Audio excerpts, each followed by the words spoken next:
কি গো, সবাই হাজির তো? দেখো, শীতের বিকেলে তোমরা যদি এটা পাও আর কিচ্ছু লাগবে না।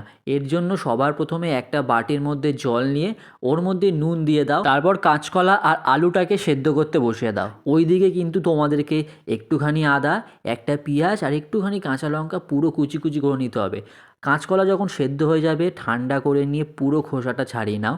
ওদিকে কিন্তু আলুর খোসাটাও ছাড়িয়ে নিতে হবে। তারপর কিন্তু একটা বাটির মধ্যে ঢেলে দিয়ে একে একে পেঁয়াজ কুচি, আদা কুচি, লঙ্কা কুচি দিয়ে ভালো করে চটকাতে থাকো। নুন আর হলুদ কিন্তু অবশ্যই দেবে। তারপর যখন বেশ ভালো করে চটকে নিয়ে এসো, তারপর একটুখানি বেসন দিয়ে ভালো করে মেখে নাও। তারপর কিন্তু কড়াইতে সর্ষের তেল দিয়ে দাও। তেল যখন গরম হয়ে যাবে, একটা গন্ধ ছাড়ছে, তখন কিন্তু তোমাদের মনের মতন যেমন খুশি করে দাও, আমি এরমভাবে দিয়েছি। একটা একটা করে ছাড়তে থাকো আর এপিট ওপিট করে একদম মিডিয়াম আঁচে ভাজতে থাকো।